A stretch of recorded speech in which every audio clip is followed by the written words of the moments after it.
Salutations to those who are young and young at heart. Oremi, Madamfo, Enyi, Salam alaikum, Hola, buena gente, Bonjour, legend, Linja, Dumelang, Murigaboto, Muliwanji, Murigaboto, Makadini, Karibu, Mwakaitawani, Munotambere. Welcome to Blackview SDA online platform. This is a place where your soul will find rest. Did you know every Wednesday and Friday at 6:15 p.m. we have consistent midweek prayers? Not only that, during the day from Monday to Friday, if you need a soulful song, please tune into our platform and indeed you'll find rest for your soul. On Sabbath, which is Saturday, we have services from 8:30 right up to 6 p.m. What do you expect to find? We have got the church at study, Sabbath school, music. It's story time. Even our little ones, the children, will find solace on Blackview online worship platforms. Yes, not only are they going to receive a powerful sermon for them, but including the songs, and they'll sing the songs of Zion in the comfort of your home. Yes, you are waiting for the power hour as we receive the beautiful words, the wonderful words that come from the Word of God. In the afternoon, we have got powerful discussions, not only for the young, but even for the old, as we prepare this journey on this planet Earth before the sundown. Yes, there is a sermon that will usher you into the new week as you listen to God speak to you. What are you waiting for? Tell your friends about it. Don't forget to join us on YouTube and Facebook. Like our page and subscribe to our YouTube channel. God bless you as we meet on Blackview online worship platform. Nobody can stop me. Don't you wanna go? I'm going there.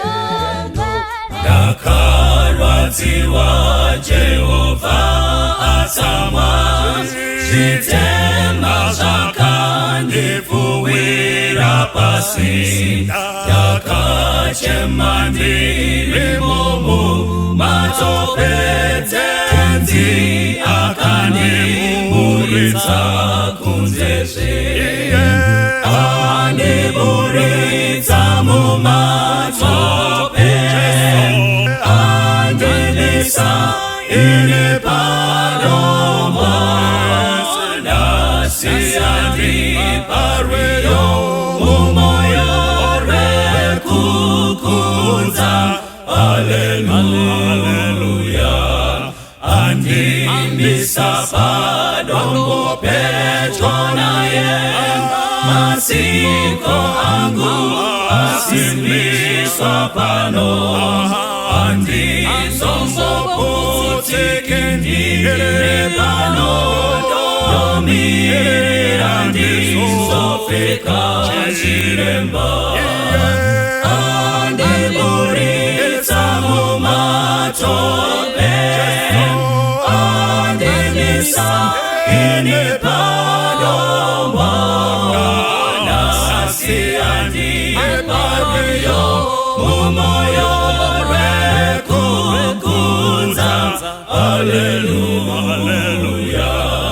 Andi parweyo rutsare rukudza, noruyimba usiku nesikati, moyo wangu wazara nerufaro, ndichazokudza mununuri wangu Jehova. Andiburitsa mumatope, andilisa ine padombo, nasiyandi parweyo umoyo rekukunza. Hallelujah. Ndichaimba tsitsi dzake kuneni, zvine kunaka kwake kune vese, ndichazoimba ruponeso kwese, dakara vese vasimbire Mwari. Ndichaimba tsitsi dzake kuneni, zvine kunaka kwake kwake kune wese ndichazo imbaruko ezokwese akala wese wasimbire mari anamoreza mumatope ona anesisa ine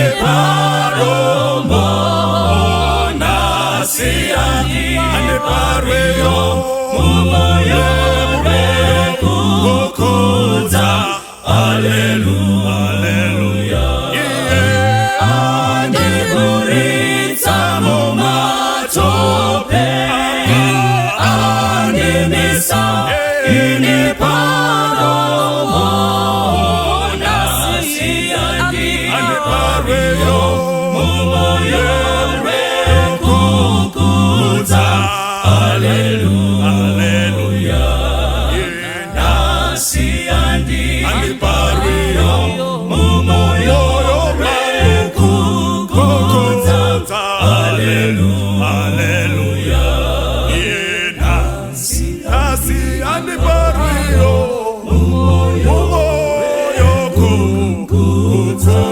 haleluya haleluya.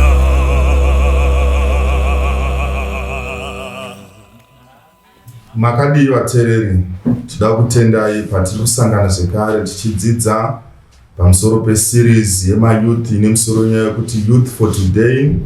Tinokukurudzirai kuti murambe muchiita follow our programs. Munogona kuita like paFacebook page yeBluffview SDA Church or even to subscribe paYouTube channel yeBluffview SDA Church. Vhiki rino tichange tiri kudzumburudza tichidiscassa nyaya ine musoro wekuti muchato uya wazobudirira. Mukutangisa program yedu tichakumbira maitagarira kuti vatipe munamato wekuvhurira. Baba wedu ari kudenga na muponesi wedu Jesu, tinokutendai neupenyu hwamatipa, tinokutendai nezuva ranhasi, tinokukumbirai kuti mutitungamirire pabasa ramatituma, tinokukumbirai kuti mutizarurire, muwe mutungamiriri wedu mukutanga kusvika mukuguma, muzita raJesu ndanamata, amen. Semazuva ese tine rombo rakanaka ratinoitirwa naMwari rekupiwa vedare vari kutinyevera vachitipa shiro dzeupenyu. Chakumbira kuti vatange kuzviintrodusa kubva kuna Elder mberi. Tinotenda makadiwa vateereri inoitwa Wamberi ndopindira paMembrain North Church. Vadiwa vedu nevadiwa vateereri maitagarira ndozita rangu ndinopindira kudirwa One West. Vakadiwa vateereri indoitwa Dr. Vembai Nashi Changwara ndobva kuMount Pleasant Church. Makadiwa vateereri indonzi Tino Hawadi from MMC. Makadiwa vateereri zita rangu ndilisa Sam Peter ndinobva kuKwadzana 3 Church. Makadiwa vateereri zita rangu ndinonzi Maingwenya ndinopinda kuBorodale Church. Tinotenda nevedare vedu kune vari kuteerera. You are free kana mune mibvunzo zvamungade kuziva pamusoro pezvimwe zvirongwa zvatakatoita mumashure. You are free. Pane nhamba dzichaiswa pascreen, munogona kusenda ipapo anything zvamungade kuziva pamusoro pemaprograms edu. Sezvandataura, musoro wenyaya unoti muchato uya wazobudirira. Tiri kufamba neseries inoti Youth for Today. Ndinoona kazhinji kana pane muchato, pane kasong kanoimbwa nevakomana nevasikana, kanoimbwa nemagroups, pamwe pacho kanoimbwa nanatete, vanhu vachipemberera kane mazwi ekuti muchato uya wazobudirira. Ndonyaya toda kuti dzumburudze kuti kana tichiti muchato uya wazobudirira, chii chatiri kureva chaizvo? Wabudirira kunani? Kune vanhu here? Kuna Mwari? Saka tichange tiri kudzumburudza nyaya especially yezvinoitika on the day kubva mangwanani kusvikira muchato uchizondonopera. Tine vakomana vatinawo, mukomana watinaye nevasikana, toda kuti vatibatsirewo kuti kana zvinzi muchato wazobudirira, chii chamune expecta pamuchato? Doctor, chii chamune expecta pamuchato? Timuti muchato wangu wafamba zvakanaka, wazobudirira. Maita basa pastor, ini kuti zvizodzi muchato uya wazobudirira, ndinenge ndichida kuti ndinge ndakaunganidza hama dzangu dzose, dzinza redu rese, vanhu vachifara, vachipemberera nekudya, vachiguta, vachisiya chikafu, zvigozonzi muchato wabudirira. Nemhaka yekuti mukada kutarisa mubhaibheri chaimo, mukada kutarisa muchato uya wepakana, vanhu vainzi vaifara vachinwa kutozosvikira kunzi waini yacho yanga yatoita shoma pastor. Saka that's where I'm getting the idea from. Emphasis inokutaurwa kudya ndete vakuru vanotaura vanoti ukamaigasa unozadzikiswa nekudya. Mukomati chii chamuno expecta pamuchato wenyu? Usually chikafu. Dr. ataura nyaya yechikafu kudhara, but the best deco. Mazuva kune madheco anotyisa kuti ukaposta pasocial media anoisa kuti ya pano padai. And then also nemari yabviswa pamuchato. Once hey uko kwakabviswa 300,000. Ndo vanonzi kuti muchato wanyatsofaya. Sister Lisa. Inini kwandiri unonzi muchato wabudirira chekutanga groom akasvika. And then ndinoda kuti muchato uwe classy, elegant and intimate. Ndinoda kuti mudenga mashandale akanatso decoratwa zvakanaka, maparents akanatso chena, dressed to kill child. Ndoda kuti pandinofamba kamunhu wese anatsogutsikana kuti yes, Lisa achata. Ndichinatso look as beautiful as a princess or as a queen. Ndoda futi kuti vanhu vadyewo muchato chirongoona na Kevin the wedding planner. Pachionekerawo mafaces evanhu vanongonetsawo musociety and MC ari popular. Motawo, malimo, malambogini wo ponzi Ferrari yakapaka pamuchato waLisa. That's what I would want. Tine vakuru vedare vatinavo. I think ivo vane ruzivo rwavanavo concerning zvinodiwa nevakomana nevasikana, madreams avanavo. Mamwe acho atotaurwa kudhara. Vakuru munogona kutibatsira kuti zvimwe zvamakanzwa zvinoshuvirwa nevana vedu ava. Inini ndinoona sokuti inini ndine vana vevasikana. Chimwe chinhu chandinonzwa chavanonyanyotaura igown nekeki. Vanotarisira kuti gown rachona ringe vane mastyles akasiyana siyana. Saka iye anenge ari main actress wefunction yake, saka anoda kuti iye aonekere nevaperekedzi vake vakachena. Vamwe vandinonzwa vanotaura kuti hatichadi zvekuchatira mune madziro, toda musango, vari kuti magarden aya anenge akashongedzwa zvemhando yepamusoro. Vamwe vakawanda vanoda kuchatira mvura, vari kuda zvemvura izvi. Vamwe vari kuda mabhiza, tumahosi wobva wanzi muchato uyu wabudirira. Kune vakomana nevasikana vakatarira kuchirongwa ichi, kune vane madreams vari kutarisira kuti muchato wavo uzobudirira, toda kuitirai a big amen. Nevakomana vatinavo, hapana chinhu chakaipa kuplana kuva nedream mukati meupenyu. Because Solomon anotaura, where there's no vision, people what? People perish. Kunovada kuchata, zvinototanga kurongwa muri vadiki. Ndona vasikana vamwe vanotoita tumacutting vachitocheka maybe tumapicture twegown, macolors nezvimwe zvakadaro. Toda kuitirai amen sezvandataura, because hazvimwerekane zvangoitika zvega, chinongobuda chega indebvu bedzi. Toda kudzoka kwamuri mayouth, best time yamunoti inini muchato wangu toda kuti utange nguva indepi yamunoti best time Lisa? Best time. Well, kana muchato muchechi unenge uchidawo kutiwo maybe na 9:30 watanga. But for our dream wedding now, for my dream wedding, I would want kana kuti manheru kuma 3 panosvika pavenue odyawo snacks tunonaka tumasamusa half moon, and then kuma 5 kwakusvibira sunset. Ndakuchipindawo muchechi now. Kana ndakupindawo panenge ndichichatira ipapo tozonatsopedzesa manheru kuma 12. Doctor, time ipi yamunonzwa kuti muchato wangu wazobudirira ndikati rova timing? ini nyaya yekuti ndinoda kuti dzinza rese riuye kanenda kuzoconsider kuti hama dzangu dzinenge dzichifanirwa kufamba kwakachena. Saka nenda kuda kustrike ibalance kuti ndikaita kuzvimasikati zviya tichinopinda muzaro doka. Nenyaya ndinenge ndichido kuti pazobuda slide show ye-love story yedu yamafambiro atakaita. Saka slide show inonyatsozobuda kwasvibirira. Saka tichiti kuzvisikati tichienda kuzvizuvarovira. And I'll say 2 p.m. The day before inenge Sabbath, ndida relax. Sikati uchikora. And then the next day ndida proper yotanga proper 2, and then one a nice dinner maneri with a nice view. Ndikuona unge mayuth vari kutaura nezvemasikati. Vakuru hameno munere advice shwiro dzamungagone kubatsira vakatarisa chirongwa ichi concerning time yemuchato. Maita pastor, ndinoona sembere kuti nguva tikatanga makuseni, nguva iripo kupamukana kumhuri sezvambotaura imba kufamba. Number 1, number 2, kuti muchato usaite pressure yenguva, poza vanhu vane zvinhu zvakawanda zvekuita. Mukatarisa kuti kazhinji muchato inozouya manheru, inozosara yaane vana vakuru vese wabuda waenda, nekuti hawasi comfortable kunge wachiita muchato wemanheru. Maita Garira, patime apa mungade kuadvisa kuti kudii?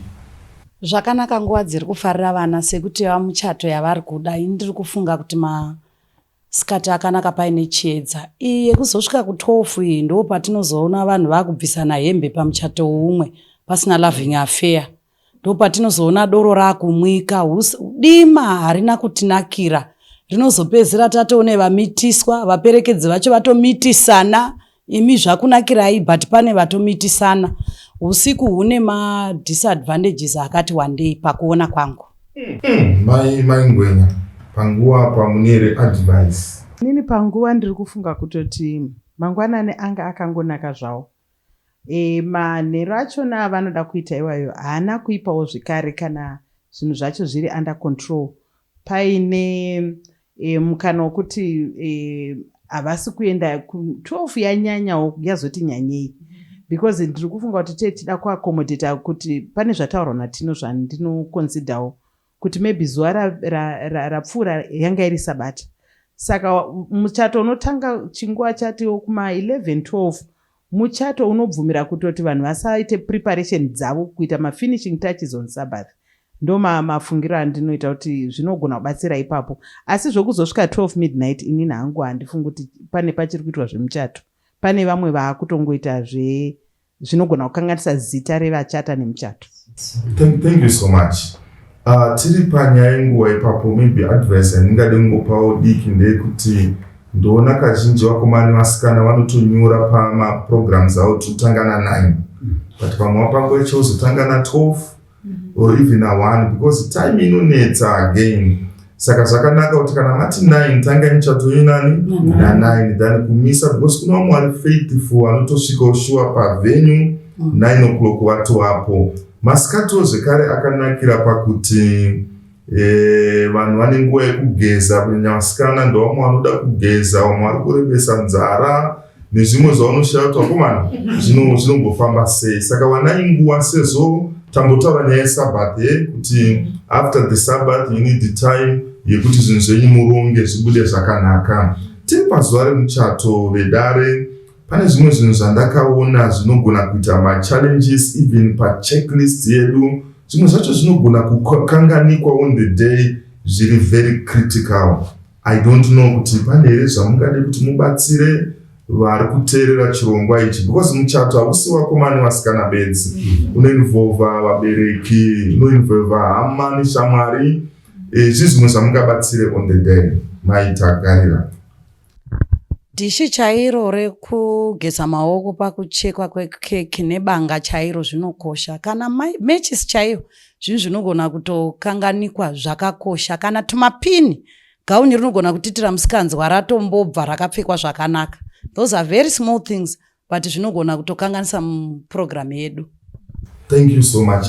Vamwe muri kuona semataura nyaya yakanaka chaiyo. Ndakatomboona kune mumwe muchato yekuti time yecake cutting unotobvunza kuti zvese zviripo here unzano zviri right pastor and cake cutting yedu tiri kuida kuti itwe muchechi motozoona kuti banga panga pasina pamwe momhanya kunotsvagwa banga rajenita banga racho rinouya ka rakaita sembezo kuti riri kude pavidhiyo munogona kuona kuti panogona kunetsa. Hameti vamwe munoona sei apa panyaya yezvimwe zvinokanganikwa zvinhu zvidiki chaizvo on the day. Inini ndamhanya mberi mbichana ndibvumirei. Ndakasichiona pamichato zvinoitika mota dzekunza vanhu kumuchato dzinenge dziripo asi hadzizonge dziripo panopera muchato. Vanhu vangoronga kunza vanhu malambogini aya haazogoni kuswerapo kuti achizodzokera munhu maakutanga kutsvaka makombi ekupfekedza vanhu vane magauni kuti vachidzokera. Saka pane planning inenge isina kunyatsoperera ipapo pazuva iroro kuti rinyatsoita perfect. Thank you. Hameti vamwe muri kuona sei panyaya yetunhu tunokanganikwa matches. Kuna vamwe vanoita candle lighting munogona kuona kuti matches hapana motozoshaya kuti zvoita sei. Saka muchato mai tagarira muda kuwedzera. Shuwa ndakamboona ringi chaiyo dzakanganikwa kana dzakadonha kana kuti dzauyiwa nayo asi atambidzwa dzadonhera muswa ndikachizoona kwokweretwa ringi mufundisi imboti pai vangopfeka vatora nemafotozi vamberi imboti pai chiguno chonopiringishana chotadza kukwana zvobviswa imbotirayai chiguno chamaingwenya zvinhu zvinotarisirwa pasi asi zvakatozovhiringira vanhu pamberi. Thank you so much. Vamberi rimwe dambudziko rinoitika nemuchati zvinhu zvese zvinenge zvinoita revolve around himself or either bride or groom. Amenoti advice ipi yamungabatsira? Maita mufundisi, tinoona kazhinji dambudziko rinoitika pakurongwa kwemuchato. Muchato unotanga kurongwa nevaviri vari kuchata. Wachironga kusekudaro pane nguva yavasingazokururi matomu wachipa waperekedzi. Isu sekuziva kwedu waperekedzi tinofunga kuti waperekedzi ndewe kungojaivha nekungoita mastepi muchechi. Waperekedzi basa rawo ndere kuona kuti zvinhu zvewachati wairi mukomana nemusikana zvakaringana here, ndo vanozvimaneja kuti zviri panzvimbo here. Saka unozoona kuti muchati ari pamugauni rake vanhu vanenge vachingoenda vachinozewezera banga riya mazorisa pai saka ketara chikafa rutora nguwai. Bvisai zvinhu kwamuri vari kuchata mopa waperekedzi newedare vari kubatsirai kuronga muchato wenyu.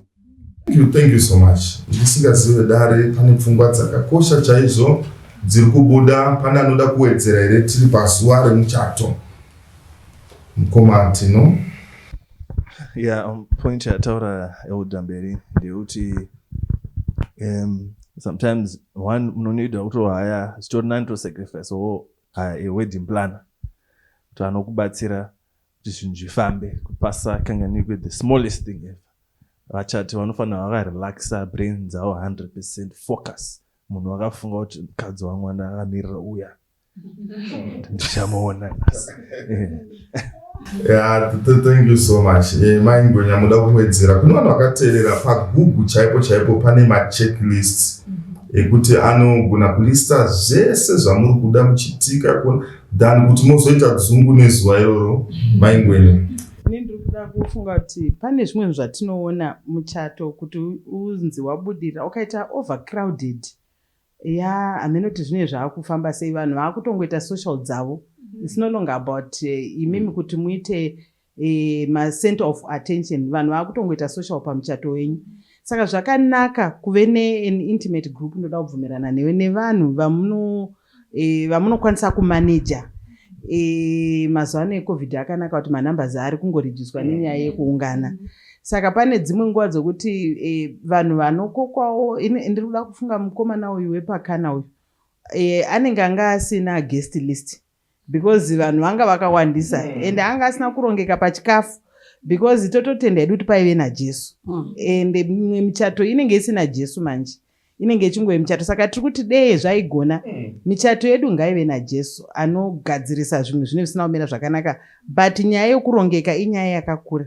Nyaya yokurongeka pane zvekudya nyatsoona kuti vanhu vako une guest list here vanhu vachawana here because unokoka vanhu wove frustrated futi pamuchato pako. Thank you Sister Lisa. Imimi warataura ino. Okay, just to add on to what Mama was saying, muchiona kuti mubhaibheri the parable of the wedding feast, zvinotonzi there were certain people that were invited. Muchiona kuti isusu we struggle especially in Africa because vasina invite vanongouyawo. Saka handizwe kuti chikristu here kana kuti inharo dzadiaboros. Ndada kubvunza Sister Lisa again kuti imimi muchato wenyu wamuda kuti uzobudirira rafuli munoda vanhu vangani? Rafuli mungade vanhu vangani kuti muti zvinhu zvangu I zvisafamba zvakanaka? Pastor, dai zvaibvira kana ndaiti vanhu 100 chaiyo. But muchiona kuti gogo ane mafriends awo. Kune vanhu vekuchechi, mamu wane vavo, dad wane vavo. Saka at the end of the day, or maybe tikati 100 wo from the bride side, 100 from the groom side. My friends chaiwo chaiwo yawo, my friends Facebook wo vanozoonera paFacebook. Doctor. Yeah, point yataurwa naLisa namama, I agree with them, but nyaya inonetsa mazana ndeyekuti unobvisa ani, unenge wakushida kuzochitanga maconflicts manje kunzi uya haana kuti koka muchato wake. Ndofunga ini tiri kutoshaura kuti vanhu vari COVID muno vari kuzvidini nenyaya yekuti zvichanzi naningi wakandisiya, zvonzi nauyo wakandisiya. Saka ipapo unozvibhalansisa sei manje kuzoziva kuti ava vouya ava vosara? Maitagarira tibatsirei panyaya iri kubuda. Ndoda kutenda vadare vese vari pano vari kutaura pfungwa dzakakosha. Ndakachida kuti muti kuvana desire yemuchato yenyu yamuri kudai yakatonaka, asi muchiziva kuti vanhu vachiuya kumuchato wenyu shamwari dzenyu ishoma, vazhinji vari kurira zita rangu. Ndakakuberekai hamutombozivikanwi ende havanei newe. Vanotongoya vachiti ndingarege kwamaingwenya shuwa ndigorega kwaelda mberi, hazviiti. Saka imimi mukatipa vanhu 100, inini mumba mababa wangu tiri 7 minus. Tiri kutoona kuti tisati tabuda kutora vavakidzani, hama dzangu pa100 hadzikwani. Dai zvaigonekawo sekutaura kwaita Lisa, ndaiti mumboita muchato wenyu we100, mozoita second wekuti isusu tese ana mbudzi dzadhura nana mbuya ana jarikanai wouya, nekuti we all have the blessings, because hatigoni kubvisa vanhu vagara over a century vari mumhuri tozovabvisa pamuchato tozovada panhamo, because kunhamo hakuna limitation. I tend to wonder kuti sei kufara kuriko kurunzi toda 100, parufu the gate is wide open, you need everyone. Why now? Because hatitisangani kukuchema torasha murufaro. Pane zvandiri kuonawo zvinoda kuti zvigadziriswe. Thank you. Tinoda kutenda vadiwa vateereri panguva ino tichambotora mafemo topiwa one item of music todzoka again kufunga poto yacho yaikuita ichikwata namusoro nyaya yekuti muchato uya wazobudirira. Tenziko zowarini musati masvika moyo yedu yaneta nekungumirira yowarini yonguwa inopenya kwazvo kupenya kwembirine kuonekwa kwenyu kozowarini tenzi mubude kumusha matononoka tenzi vamwe vadzokera tenzi vatendi venyu vazara nezvivi vashoma vakamira murufaro rwenyu mutsanyi vakarara chemanyi vamuke vanoyeranga vati tenzi aswedera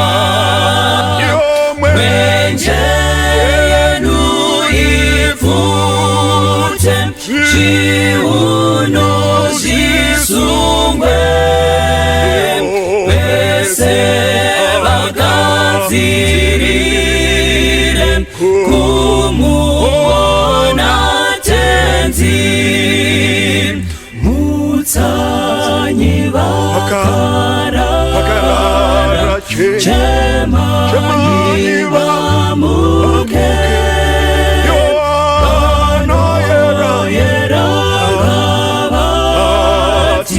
tenzi aswedera mwenje yenu ipfute zviuno zvisungwe vese vagadzirire kumuona tenzi vese vagadzirire kumuona tenzi.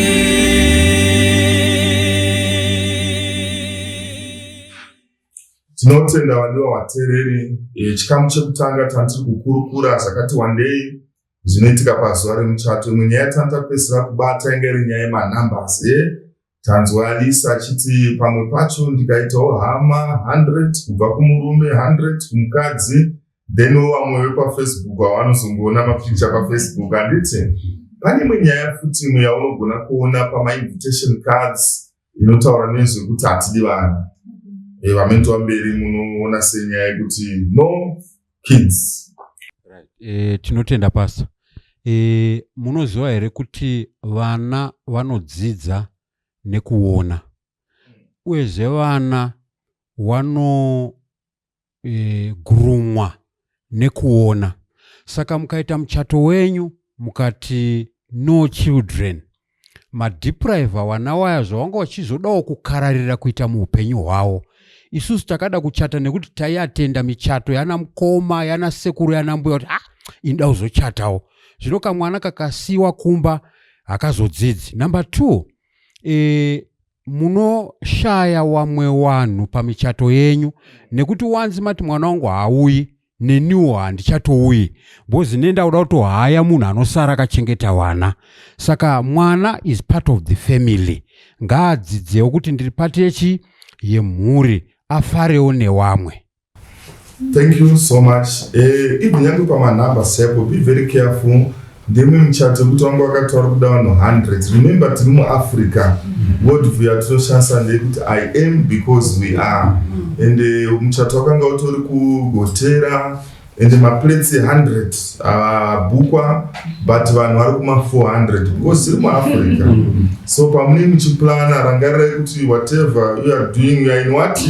You are in Africa, we are Africans. So tiri kuendera nyaya mberi nenyaya yedu.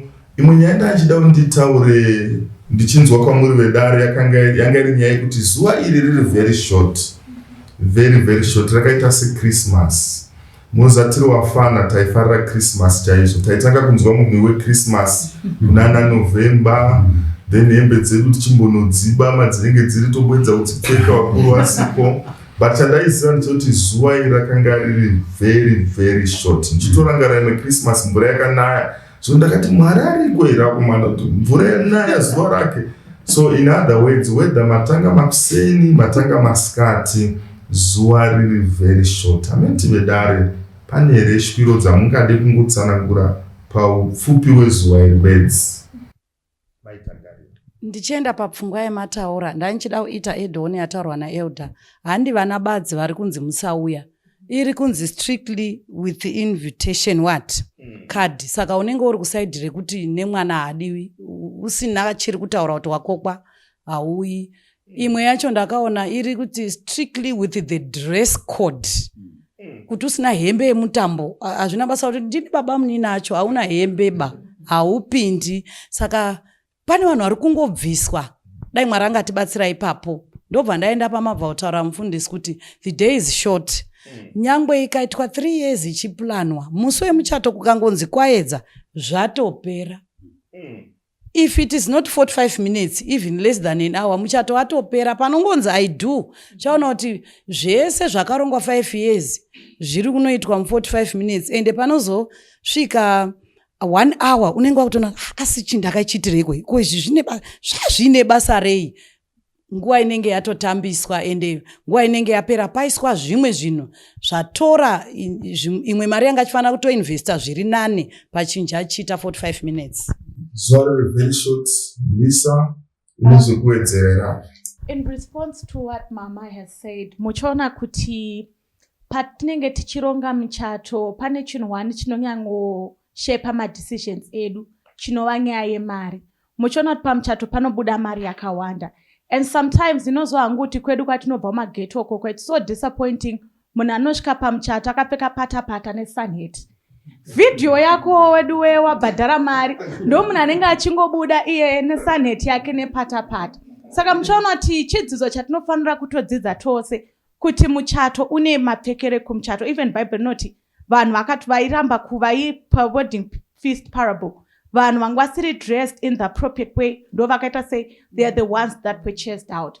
Also on the issue of invitations, muchaona kuti if we had all the money we could invite even 1,000 people, but chinoita kuti tilimite vanhu inge kuti we want it to be beautiful and also hatina mari yekuti it can be beautiful even vanhu vakaita say vakawanda. Coming back to the point yataurwa napastor yekuti muchato is just one day, tinogona kuspenda lots of money, $10,000 on chinhu chiri kuitika one day, a few hours, because toda kuti vanhu vese vauye, and then after that tiri kubuda mumuchato with so many deaths handitika tiri kubuda muchato tatu uchitochata munhu weketering ari kutouya achitoti mari yangu yaenda kuda kuita sei ndakuda kuenda, which is zvinhu zvekuti tinozotanga marriage tatone stress because instead of building our home tichitengo property tiri kungobhadhara zvinhu zvemuchato zvatikainvita people that we also don't even know.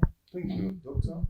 Yeah, panyaya yataurwa naLisa, I totally agree. Nenyaya yekuti munoziva chinhu chatakakura tichidreama kuti one day ndoda kuzochata, tinokanganwa kuziva kuti kuchata kwacho ingori nguva shoma shoma. Saka just because we have spent so many years trying to figure out kuti how should I look on the day, how should everything be on the day, we tend to then forget kuti inguva shoma, so that tinopambadza a lot of resources. Vamberi, then tichaenda kuna Tino Maingweni. Tinotenda pastor. Pane chinhu mubvunzo wani unobvunzwa nevanhu. Wakanzwa kuti waenda kumuchato ungawa Maingwenya. Unzi kwakurise kwa Maingwenya kumuchato kwanga wakarongeka. Unzi no, tadya. Kwadyiwa. Hapana anombota kuti no papa tori netumwe tumabhiza turi pamatebho, papa ine tumwe tumvura twatuyerera netumwe tumabhabho twaturi mvura inenge tsvuku unge yeyelo. Hapana anoexplaina izvozvo. So mukaenda pamuchato izvo kuti day short ende tinopambadza nguva mari yakawanda pazvinhu zvisina basa. Mukangotarisa vanhu vanongogara chete panguva yamufundisi anodhikira vachida kungoona kisi chete. Wakangopedza yapa munoona vanhu vazvikwata wautodiscuss what right. Saka mangwana business tundochera sei gold red riyai. Saka tozosangana papa. Zvimwe zvese zvozoda kuti mazohenga chine havazvisisimo. Wakangodya zvapera. So wana tiri kuyambirai kuti musapambadze mari pazvinhu zvisina basa. Mwari unotaura nezvemodesty. Michato yedu ngaive modesty yakanaka asi yakapombonoka yakadinhira kutaura kwevakuru. Thank you so much. Mr. Tino? It's a short day, so it means that make it memorable.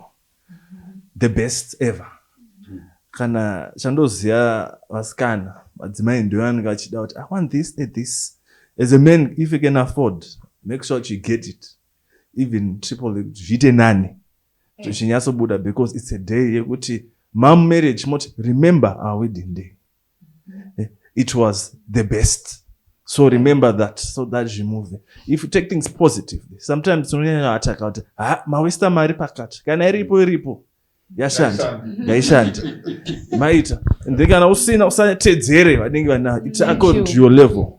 But just remember it has to be a memorable day. Do the best out of it. Thank you so much. Maingwenya.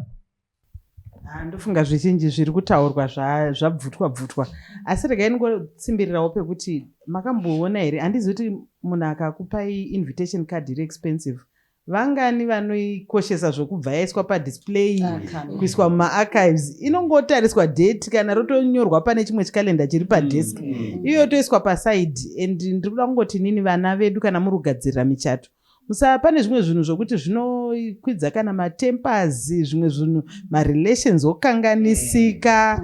Even vanhu vakakomberedza vana vari kuchata vamwe vacho vanotokonzera maproblems zuva ipfupi. Pane nyaya dzatinonzwa dzekuti vana tete vanotanga kuita mamwe mademands musi wemuchato, mwana haangabudi, pane mari dziri kuda kubhadharwa. Ngatigadzise zvinhu zvona kugadziriswa, because sekutaura kwamboita pastor, kuna vamwe vari faithful patime yekuti vanenge vagara na9 imimi na9 ndo pamakutanga kuisa mazambia padho, habudi kusvikira maybe vana vakutonopinda netension mukati memarriage. Saka those are some of the things zvatofanira kurangarira kuti zuva iri riri short rive memorable. Marelations ngaagadziriswe, zvinogadziswa day before ngazvigadziriswe. Vanhu vasaende vari tired vachikotsera video yako ichikanganisika Lisa nevanhu vakarara vari kutsamirana vachideclare but vamwe vakatorara because people are tired.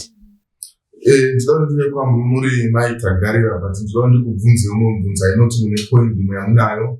Maita anobatikana zvikuru nenyaya idzo dzemakalazi, kala yemuchato, whatever, deco, mabhatani tinopenya-penya. Vanhu vanouya kumuchato vanonyanya kubatikana here nezvinhu zvinobatikana nevakomana nevasikana? Tinotenda mufundisi, hatina kana kendenge nazvo. Hana kuzvirota ende kana kutozviona ende pamwe tinoita garisana maingwenya tisina kumbokurukura. Tatogadzirirwa meeting point nawamberi yekuti mabhoshi ari kudii, hatitombozvioni. Vanozvipinza muexpenditure yekuzvifonera iwo vachiti tizvione, tisiri kutombozviona. Handizivi hangu, but pakuziva kwandinoita unotobvunza kuti anga ine gauni rerudzi unza haina anotombozviona ini ko bhusi yacho haina tombozviona. Hatinenge tisinei nazvo, yeti ivo vanenge vachiti ndoda kuti iwe memorable, vanhu vazoona. Vanhu vacho vari kunzi vaone kana vanhu vari kuti ngazvikasikedza nguva iko 12 yanguva yekutohyakai ngazvikwanisa yangu. Saka thank you so much. I don't know wamberi kuda kuwedzera. Ini pastor ndisikuona kuti zvataura natsano tinokuti I want it to be memorable. Iwe memorable. Ini chandiri kuona chinoita wechidikawa i-competition nenyaya yatakambotaura iyaye zvemagadgets yemasocial media kuti ndini gore rino ndakachata muchato actually, but anenge achiziva kuti apa I'm wasting apa, ndingopambadza hangu, but ndezvecompetition zvewana. Memorable chayo haide zvinhu zvekushamisira zvabhuruka nendege kana kuti wasvika nechikopokopo panzvimbo. Kuda kungoita zita chete kupinda muGuinness World Record. Sister Lisa, tichakumbira kuti mutaure point yenyu. Euta mberi mapinda mupfungwa dzangu chaidzo. Ndanda kutaura kuti muchiona kuti isusu semayouth to be honest sometimes we're at the very least concerned about the people that are at the wedding. Muchato tinozoda pamapicture because kumuchato kwacho tenta toinvita vanhu vashoma, but toda kuti muchato wazopera vanhu vakuenda paInstagram monatozwa kuti Lisa akazoita sei akazochata. So sometimes it's not even about vanhu. Imimi savanhu vakuru munogona zvisiri that important to you, but isusu semayouth kana kuti in our generation those small things are the most important to us. Saka zvinozotanga kunetsa kuti muchato ndewani, ndewangu here kana kuti ndewemaparents, and then ndiani anofanira kuita the overall voice pamuchato. Saka muchiona kuti mimi nemuchitoti chikafu chakakosha, inini ndingofunga kuti vanhu vanofanira kudya kasushi, kakuzini, kasosi, mimi murongoda sadza nerice zvikatoshota ndizvozvo. But isusu kwatiri those are the things that are most important to us, and also times are changing. Saka what was important then kwatiri munogona maitoti vanhu vakapfeka hete murawa zvafamba, but isusu tikutarisa kuti gown is it mermaid, was there cap in the wedding planner, was there this and that. And we also want our pictures, my pictures, handizoti ndingatsimbidzire sei, your pictures and your video ndozvinhu zvichalast after the wedding. So sometimes hamuna kudya zvakanaka zvatopera zvemuchato, but vana vangu ndichavaratidza kuti inini nababa wengu takachata, chikusede yana ndakapfeka iyi yaidhura kaijeni jams iyi ndozvainetsa back in the day. We also want that. Saka handizoti tinoita sei to confine the generation yemakuru neyedu. Maingwenya vanenge zvavada kutaura, but problem iri kuitika kwamuri mayouth ndatizoka back. It's okay. Muri kuda zvinhu zviri flamboyance pazuva renyu. Why is it that after the wedding makuita nemadestitute? vamwe the following day chaichai musikana atobatidza moto bika you expect kuti after all wedding honeymoon nokumbotengererawo muchidyirawo tinonakanaka but the following day ndakachatisa mumuchato wekuti after wedding vanhu vakubvunza kuti mastovhu firiji zviri kuenda kupi mukomana ndopaakuti no handazonge wana time yekuti kunogara kupi which means focus yanga iri on the day kwete the day after or marriage saka it's okay mukuda zvinhu zviri powerful what about marriage yenyu maplana here mabva mataura pfungwa ina ndinaye pastor kuti vana vedu vari kufocusa Mlambo yes iripo and even in a simple setting yamunogona kuafforda imimi you can bring out that beauty tiri kuti focus on the essentials but pane mamwe non-essentials amunofocusa on as ekuti munozorarama life isinga make sense saka vanhu vanoprepare so much for the day they dream about deco venue but what about life after immediately after marealities emarriage akuita set in and hamuna kana clue timoita sei already magara pabus stop yedivorce as a couple because challenge yamune makuita mune makukandirana iwe why you overlooked this I thought you are the man I thought we are and amutorina clue timoenderera mberi sei saka tiri kuti isusu plan muchilooka beyond the wedding day because life is not just about showing off because patiri kurarama hatisi kuraramira us tiri kuraramira them vakatitarisa saka if you are going to live life muchida kufadza vanhu tichingobvapo tikuenda kudzimba dzedu imi mamuna kwamuri kuenda makutoenda mukunobhadhara zvikwereti ipapo mama munoziva isusu tinobva tauya tine mubvunzo inenge tine zvinhu zvakawanda zvatinenge tichida kuita and we live in such a way yekuti we want to take one day at a time one step at a time kuti kana tapedza kumbounganidza mari yekuroora zvoita topedza kuunganidza yemuchato zvoita nehoneymoon then tozoona zvekugara later on so you see kuti that balance how then do you strike the balance kuti you want to prepare for the wedding you want to prepare for the marriage and soon after wochitoona kuti you have responsibilities dzaunoda kuzoita muri kutaura nyaya yakanaka ini ndiri kuona futi blame imwe toisa kunesu wabereki bozo wabereki pane wamwe watinopindawo nawo pachechi wanenge waine wanawo wakachata so ine semubereki baba namai mberi anozoda kuti kamuchato kanguwo ndotambawo namai ngwenya wawo wakaita mukurumbira ndotiwo kangu kozoita kunge meno kari kunge muchato ngo usiri muchato ndofana kutopusha wana kutoti tikuda kutoita zvinhu zvemhando yepamusoro but zvisingabvi kuwana pese zviri kutobva kwatiri wabereki tisi tiri towaisa munana taisirewa towaisa mumaexpenses awasingazogoni kubhadhara ndoti nyasha ndoda kuti uye nechikopokopo mwana wangu nekuti mwana wamai ngwenya akauya nehachi ndoda kuti iwe uzoburuka nechikopokopo saka ndakutomuisa pressure saka zvimwewo tisu wabereki tiri kukonzeresa kuti wana michato inge iri flamboyant and so forth maitagarira mai ngwenya toda kutenda vadari vedu chirungaziva chiri kuata zveshuwa ndanga nchida kuti mukateerera pataura Lisa mwana wedu ari kutaura zveflambo yake iye kunyanya michato iri kuzotirwadza mukomana anenge ati this is enough and this is what we have vasikana ndo vari kuzoshonyorora mukomana unozoona haasina confidence akungofunga kuti saka keke riya Lisa ari kuda zikeke mukomana ari kuti toda ichi ndo zvatinazvo kana mari iripo hongu but majority tinei tisina ngatikwanei pamuchato unoita kuti tese tifare mavhidhiyo atoreke ende patinokumura magauni tiende kunozorora tiine rugare rwekuziva kuti tine pekunokinura muone room yedu takafara tisingazopomiri ndiwakauya nekeke namai vako ndimaiti munorida takusvika pataurwa namai ngwenyo tagara pamharadzano yedivorce ndanga ndichifunga kuti imwe pfungwa inogona kutibatsira kurarama zvakasununguka kubatsira kuti chero nehembe chero pa Vespas unochatika vanhu vakatogara vakachembedzana chero neinform yemaster guide chero pa divine service chero kumba kwedu nehembe dzedu we all need to know kuti wedding is all about what is it all about the ring or the gown or the deco. Tiri kuda chi apa. We need to be specific. Ndofunga kwa vaenda maita gara nachida kudzokera kunyaya yavimbai kuti pane zvawataura kuti isusu tiri kufocus on the day but imi muri kutaura about life after. Upenyu haudzidzwe pamuri. Ndofunga vanhu vari kuita peer pressure sekutaura kwaita elder mberi yekuti peer pressure haisi kuvana chete nekuvanhu vakuru iriko.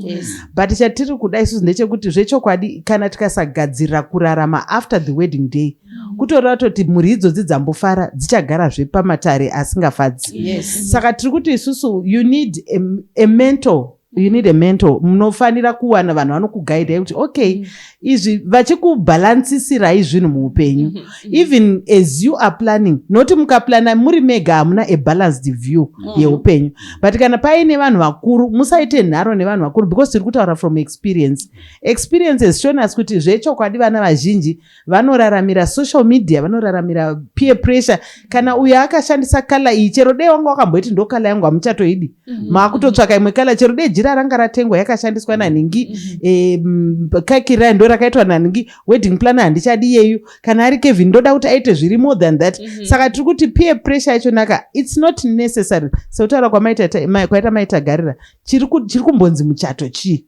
Once we are able to answer that question then imwe pressure yese tinoibisa pazuva remuchato. Thank you so much. Sister Lisa, you want to say something? Ndanda kutaura kuti I think chikuru ndechekuti we need to live within our means, thinking of the wedding as well as the day after the wedding. Kana mari iripo ngaishande. As kana isipo, I'm sure we can still make a beautiful wedding from mari shoma. I've seen my pastor Moyo, when she was preparing her wedding, waito post up on Facebook, vanema bottles, akanaka mundipeo, and her wedding was so beautiful. She waito do it yourself. Nowadays, you have do it yourself. You go pa Pinterest, you get ideas from Pinterest, you make your own paper flowers. So we can also learn to live within our means. But also, idea ngaitaurwa na mama yekuti ininda itomboshfunga ta mazuva ano patinoita rora paya zvikapero early next week totoka intimate wedding. But muchona sometimes my parents, they do not allow us to do that. They see our weddings as their opportunity to show off. So sometimes urikutoda zvinhu zvacho zviri small zvamunogona kuafforda zvaunatsoziva kuti inini and my husband tiri kuafforda izvizvi. And then my parents oyoti muchato unobatsiranwa pana kambochata egere. And at the end of the day mapiwa pressure and you need to still make something beautiful mupressure iyoyo takudzokera futi kumari dzakawanda. So like mama was saying, I think it's also very wise kuti patiri kuprepare maweddings edu paitoo kana munhu ari neutral ari kunatsoyananisa kuti vana vari kuchata vari kuda zvakati, maparents ari kuda zvakati, tosangana in between tichimeka sure kuti the day is beautiful, zvakakoshwa zvaitwa, tichimeka sure futi kuti vana pavari kutanga their marriage they are starting on a clean slate, isina madebts, isina maconflicts from the families. Yes, there's a quotation which I saw today: dig a well before you are thirsty. She says it's all because of poor planning. We do all these things. Having a fun-bird wedding does not mean that you are wasting if you have planned well.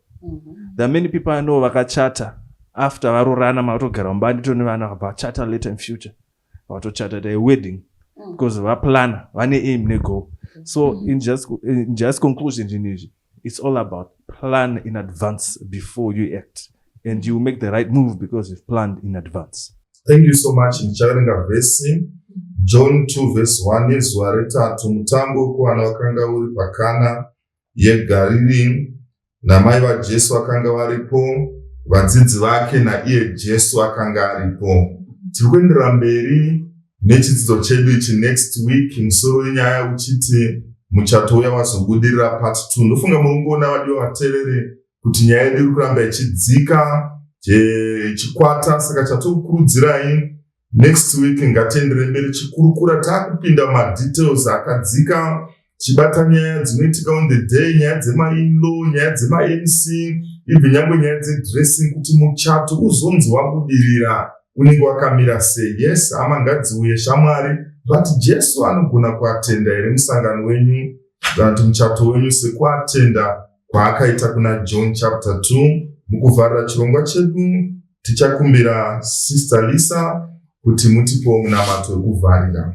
Ngatina matei babodo akanaka kumusoro kudenga toda kutendai nediscussion yatanga tichiita. Toda kutendai nemazano akasiyana-siyana anga achibuda. Dai muchangotibatsirawo kuti pacharonga michato nepane vose vakateerera pavacharonga michato yavo vagokwanisawo kutungamirirwa nemi, vagokwanisawo kuchata for the right reasons, nekuita nekuspenda mari wisely. Ndinonamata naizvozvo muzita raBaba nereMwanakomana nereMudzimu unoyera. Amen. Lord, you know my wicked nature. Lord, you know my sinful stature. I can hide it from my friends, but you, Lord, read through my heart. Lord, you know my wicked nature. Lord, you know my sinful stature. I can hide it from my friends, but you, Lord, read through my heart. Forgive me, oh Lord, wash away my sins, create in me, God, a clean heart.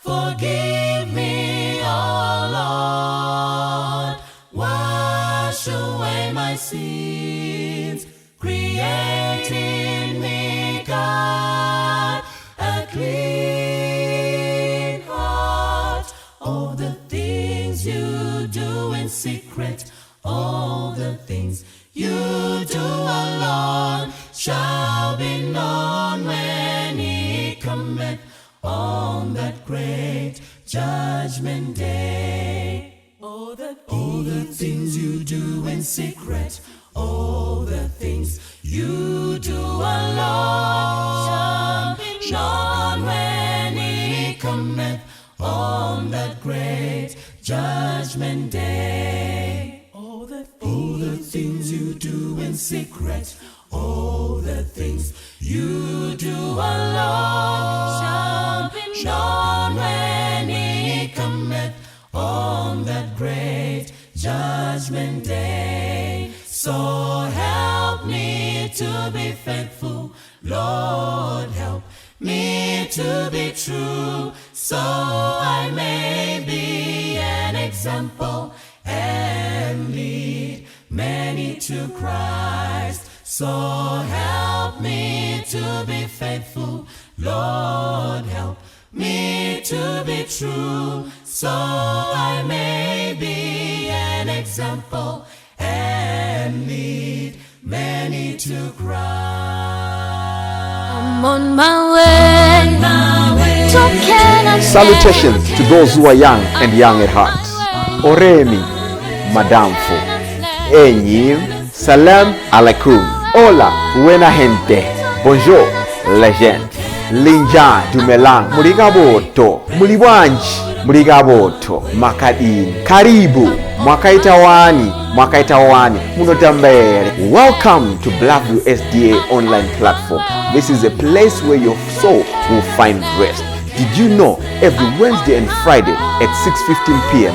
we have consistent midweek prayers? Not only that, during the day from Monday to Friday, if you need a soulful song, please tune into our platform and indeed you'll find rest for your soul. On Sabbath, which is Saturday, we have services from 8:30 right up to 6 p.m. What do you expect to find?